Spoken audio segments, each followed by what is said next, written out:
Types of inertia. There are basically three types of inertia. First, inertia of rest. Second, inertia of motion.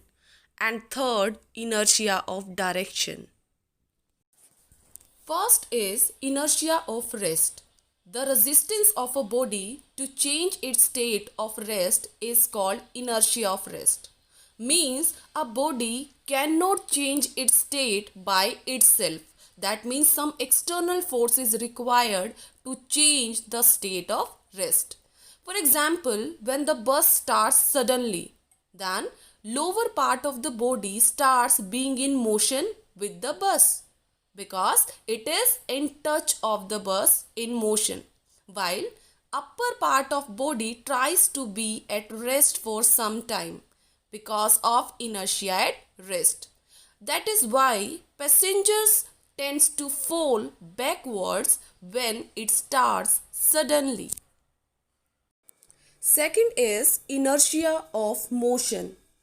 This is the resistance of the body to change its state of motion. Means a body cannot change its state of motion by itself. For example, when a bus suddenly stops, passengers sitting in it tends to fall forward. It is because the lower portion of the body comes to rest while upper part of the body tends to remain in motion due to inertia of motion. Third one is inertia of direction. The tendency of a body to oppose any change in its direction of motion is known as inertia of direction. For example, when a fast moving bus negotiates a curve on the road, means when a fast moving bus takes a sharp turn, passengers fall towards the center of the curved road. This is due to the tendency of the passengers to continue to move in a straight line. Now, activity 9.1. Place a stack of coins on the work counter. Flick a coin at the lowest coin in the pile. The lowermost coin will slide out of the pile, while the rest of the pile of coins remains intact, undisturbed. That is due to inertia of rest. Activity 9.2. Take a glass and place a cardboard over it. Now, take a coin and put that coin over the cardboard. When the cardboard is flicked, the coin falls into the glass. This is because the inertia of the coin maintains its state at rest and it falls into the glass due to gravity. Activity 9.3. Take a glass tumbler filled with water and put that tumbler on a tray. Hold the tray and turn around as fast as you can. We observe that water spills. That is due to inertia of direction. Mass is a measure of inertia. Objects with greater mass have a greater inertia. Objects with less mass have less inertia. For example, a train has more inertia as compared to bicycle because train has more mass.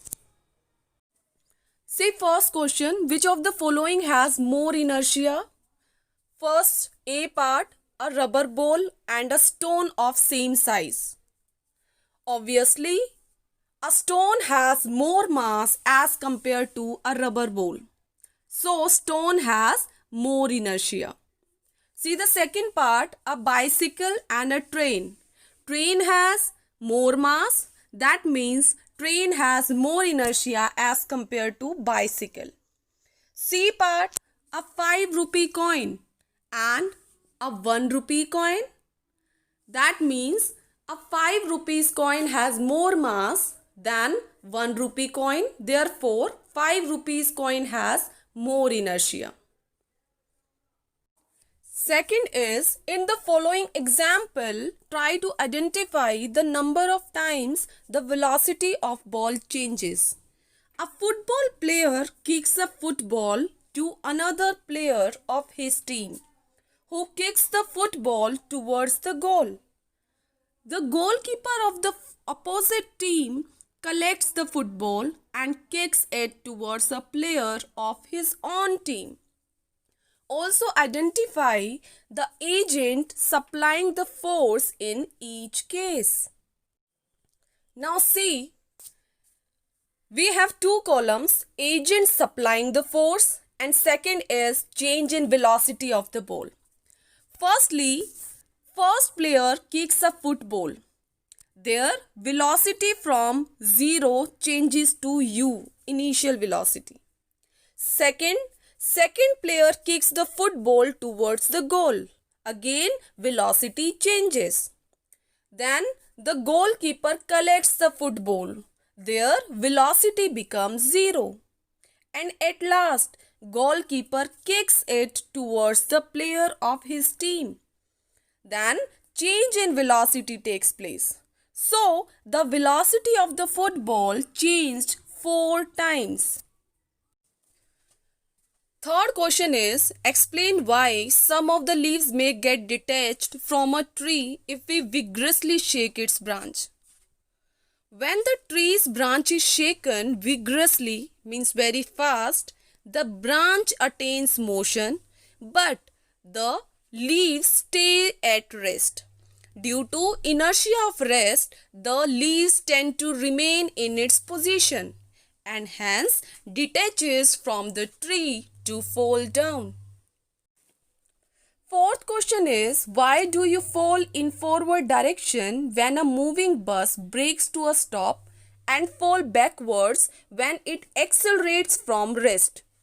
When the bus is moving, our body is also in motion, but due to sudden brakes, the lower portion of our body comes to rest as soon as the bus stops.